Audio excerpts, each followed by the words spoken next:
I want to thank everyone for being here today. It's a pleasure to be in London after an overnight flight from San Francisco. I'm here today because international support, particularly from the United Kingdom, is of enormous importance in our fight to save and free Mumia Abu-Jamal, who has been on death row in Pennsylvania for nearly 3 decades. You mentioned his politics being a reason for his being on death row. I have to point out also that an integral factor in his being placed on death row is the fact that Mumia is black. And in the 28 years he's been on death row, he has written 6 books from a small, dimly lit cell, and we need to remember that when he was arrested, he was a very prominent journalist, and the authorities thought when they put him on death row, they would silence his pen, his voice, they would kill him. In fact, he's become more outspoken and more heard by more people around the world today than when he was free 3 decades ago. And he will not shut up. They are not going to shut him up. And that's what all of this is about. You pointed out politics is to silence that voice, to silence that pen, so people will not read and hear his voice and his pen about issues that affect, in regard to injustices that occur around the world. We are arguing the case on November 9, 2010 in the United States Court of Appeals for the 3rd Circuit in Philadelphia. There's one issue before the court, and that is the death penalty.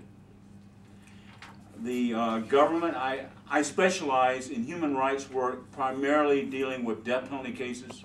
I've handled hundreds. And in every case, the government always wants to kill my client. But I have never seen such passion, such zealousness to kill a client as the effort is to kill Mumia.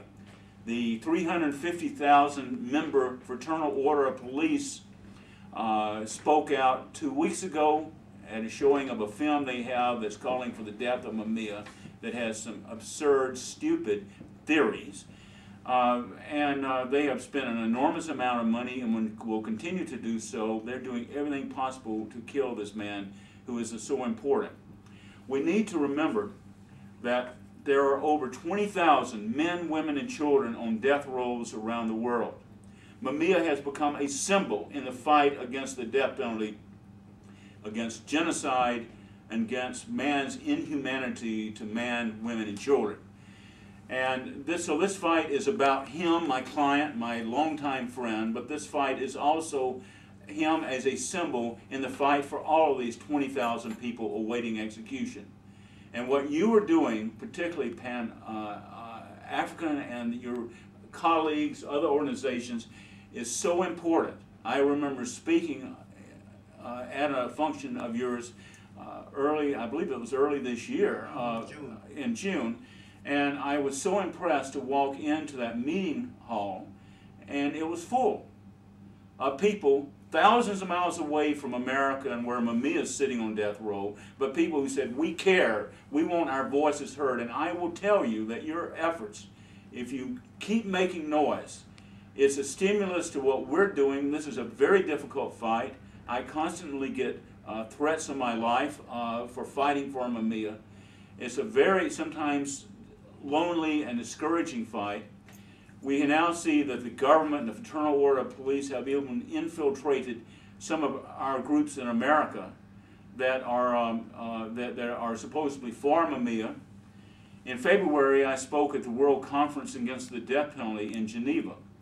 I was shocked to learn later that there was a secret memorandum within the organizations running that conference in which they were trying to block Mumia. They said, we're against the death penalty, but we will not speak out. We should not get involved in Mumia Abu-Jamal's case, because he's, in effect, what they were saying is he's radioactive, he's outspoken, he doesn't shut up, he keeps talking about injustice. And they tried to block him. He was supposed to have called the final night of that conference in February to speak on behalf of all of these people on death rows around the world who are victims, and they tried to block the call. He called anyway to me on my phone, my BlackBerry, and I'm sitting in the audience of 1,000, 1,500 people, and Mumia called, And so I went up on stage, the moderator who happens to be black, he's a very prominent radio person in France, let me speak. I put this on speakerphone, and I asked Mumia, I said, you're speaking for all the people. What is it like? And he said, well, I'm standing literally in my cell on death row. They've handed me the phone.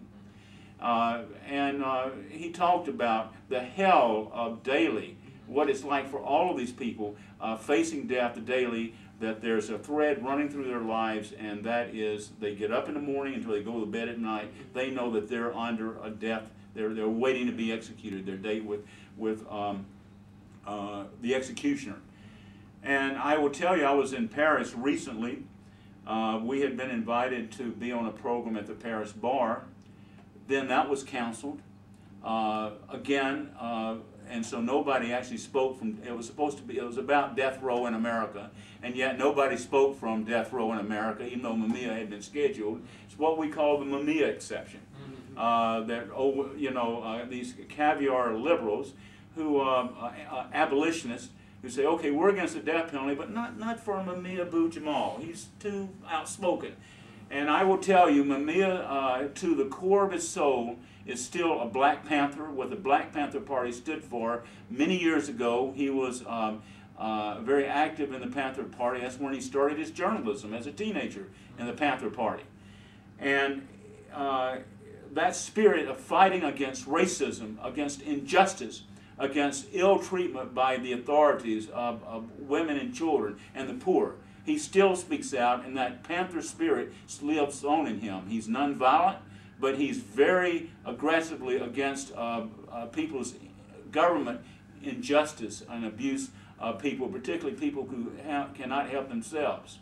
And finally, I would like to point out that when Mumia was arrested in December of 1981, he was already known in Philadelphia as the voice of the voiceless, because he spoke out against people who could not speak for themselves.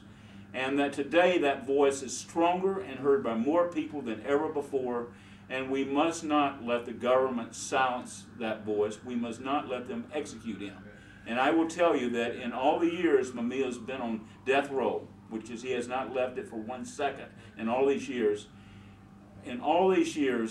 he has never been in greater danger than he is today as we're sitting here. And so again, I want to Could you summarize why that is legally?